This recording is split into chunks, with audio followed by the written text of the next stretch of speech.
still with us. Thank you. What a joy. What a joy to be here with you and over at the Anatole Exposition, which is fabulous again to see the presence and the contrast of the 1% with the 99%. Actually, the 1/100ths of 1% contrasted to the 99%. Thanks to Leslie Harris and Code Pink. I mean, what a wonderful bunch of irreverent, sassy, in-your-face, progressive, unabashed, go get 'em, women. There's a saying over in East Texas that the rooster crows, but the hen delivers the goods. And Code Pink, I know it has some in it, but and what an appropriate place, the Community Brewery, for us to gather. You know, the American Revolution was basically, the conspiracy began in taverns all through the East. In fact, the writing of the Constitution took place largely in the tavern after the formal meetings there in Philadelphia. So, and it's great beer, I've got to say. I had to have a little sample just to do some consumer research for you, but I believe in lubricating the movement. You know what I mean? There you go. You got it. Well, just makes me happier than a flea at a dog show to be standing up here looking out at all of you corporate greed whackers and ALEC butt kickers, you exposers of legislative fraud and exemplars of democracy in action, you grassroots agitators for fairness, justice, and equal opportunity for all people. That's what we represent. That's what America represents. It's a joy to join you as you throw this Big D surprise party for ALEC, this gang of high-rolling plutocrats and kleptocrats. Join you common causers, you code pinkers, you move-oners, you laboristas, you Sierra Clubbers, and etc., who are part of this broad coalition coming together here, but also all across the country. The people are on the move. In fact, I've said before that the people are revolting in the very best sense of that word. ALEC is the most dangerous, the most subversive, deceitful, corrupt corporate front that most Americans have never heard of. And that's what you're doing today. And there on the avenue, the cars going by, had a few Rolls Royces there, I think, and some BMWs and etc. buzzing by saying, what the hell is this? Well, that alerts people that something big is going on. Thanks to you, you modern day Thomas Paines and Ida Tarbells, more and more Americans are learning about ALEC and are properly discussing. You know, learning about ALEC is like finding that you've got a skunk under your house. And the only thing to do is to out it. And that's exactly what you are doing. Literally turning ALEC into a four-letter dirty word.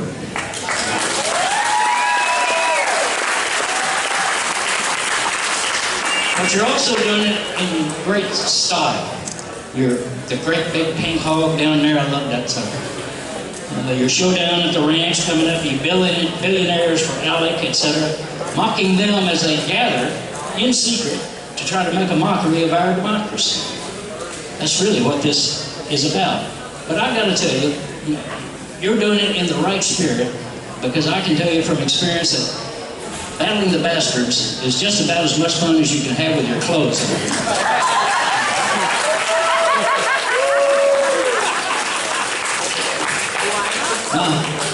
I come to you not just from Austin, Texas, but from South Austin. And we've got a little different attitude over there. We're sort of irreverent. And our unofficial slogan is, we're all here because we're not all there. And I think we're all here because those corporations that are the board of directors of ALEC, Pfizer, AT&T, Peabody Coal, the Koch Industries, Koch brothers, Altria, the tobacco giant, ExxonMobil, State Farm, UPS, et cetera, et cetera. And their legislative puppets are not at all there in terms of grasping the essential need for openness, fairness, honesty, and dare I say it, democracy in making the laws of this country and of our states. Yep, these corporate honchos and their corporate legislators slip behind closed doors literally to make out. They exchange campaign donations for laws that run roughshod over working families, roughshod over family farmers and small business, roughshod over consumers, roughshod over our air and our water and our food, roughshod over our values and our rights to be a self-governing people. You know the list of the legislation that they put out. Just one is pretty interesting here, the disinvestment from public services. ALEC wrote a piece of legislation introduced around the country that prohibits government from offering any services that could be provided by the private sector. Wow.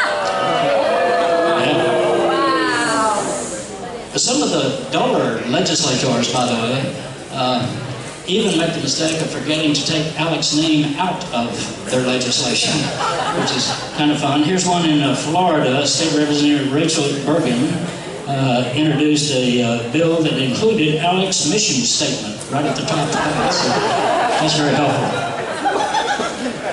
Well, if anyone wonders how the sausage is made and where the sausage is made, you saw it earlier today. That's the factory, the Anatole. They're always in swank hotels when they get together. They schmooze and they booze together. These are the downsizers and privatizers. They're the spoilers and spewers. They're the gougers and the greedheads. They're the bankers and bosses, big shots, bastards and bullshitters who think that they're the top dogs and we're just a bunch of fire hydrants. In fact, I think we need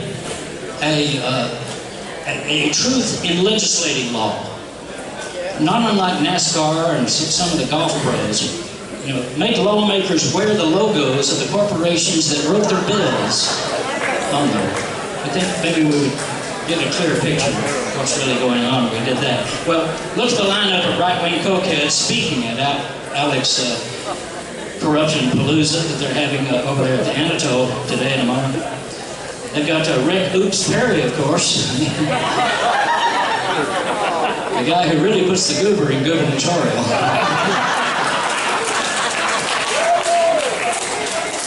He rejected federal money to expand Medicare here, so Medicaid here, so that low-income families might be able to get some health care. But now he whines that the feds are not giving him money to throw poor, terrorized Central American children out of our state. You know, I hear Perry, I see him on the TV, and I think, 100,000 sperm and you were the fastest?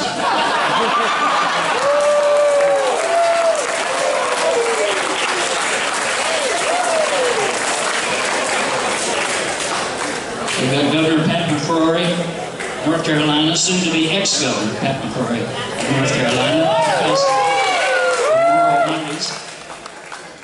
Arthur Laffer is even here, straight from the Reagan administration, a supply-side theorist whose theories really proved to be Laffers. We've gone in 30 years from Ronald Reagan's trickle-down economics to the Koch brothers' tinkle-down economics. That's not progress. Newt Gingrich, Herman Cain. I mean, was Dick Cheney not available? This is the best they can do. Well, that's them, and that's the bad news. The good news is you. This great coalition that you're pulling together, this great turnout here today, and what will flow from this, from each of you to neighbors and family and people in your churches and etc., on to more people, and begin to understand that the powers that be are running roughshod over the powers that ought to be, the ordinary working day people. You know, I grew up, as Leslie indicated, up in Denison, Texas, 70 miles or so north of here. And I learned something as a boy. I was a small guy growing up in this small town up there. And I learned early on, you should never hit a man with glasses. You should use something much heavier.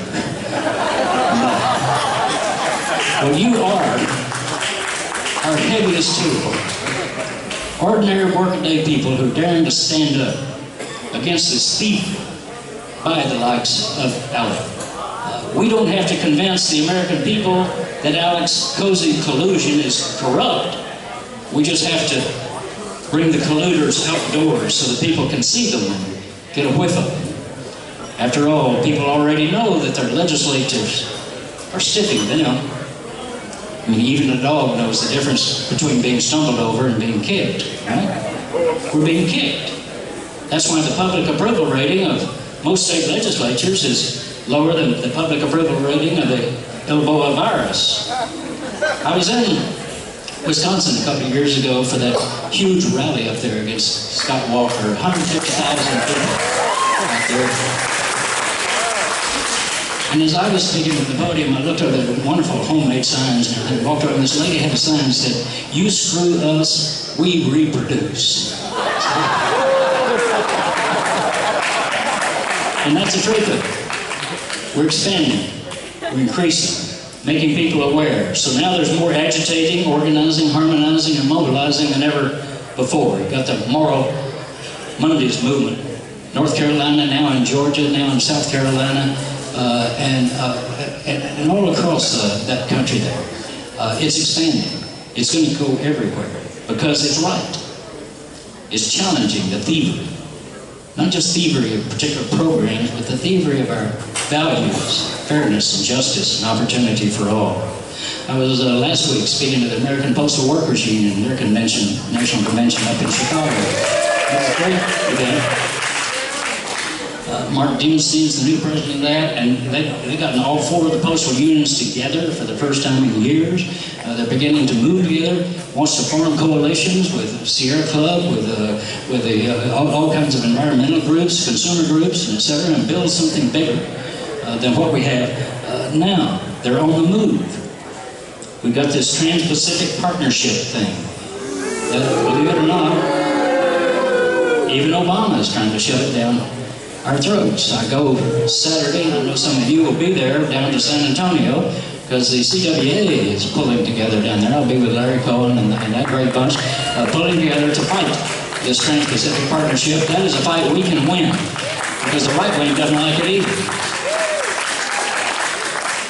There's a great movement called the Community Rights Movement that's taking hold. 4 cities in Colorado have now banned fracking in their cities. And they've got a constitutional amendment on the ballot for November that's a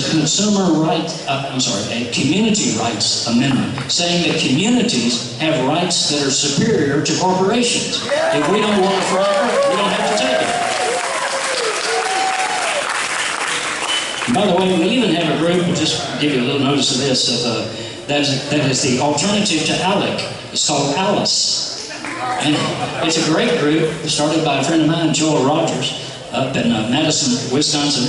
And what it is, ALICE stands for American Legislative and Issues Campaign Exchange. It is a one-stop, web-based public library of more than 1,000 laws drafted by experts for our side, from a progressive viewpoint. So if any legislator anywhere in the country wants to do something about, say, fracking, well, here's 6 laws that would make a difference in there.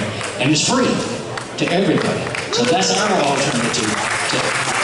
And by the way, you can find that at ALICELaw, ALICELaw.org, ALICELaw.org. Great thing. So anyway, enough from me. I'm come this distance merely to say to you, just keep on keeping on, only more so. My message to you, and I'm sure you're wondering what it is by now, is that it's not enough to be progressive. We've been progressive for a long time. We've got to become aggressive again. Because the powers that be are radical regressive.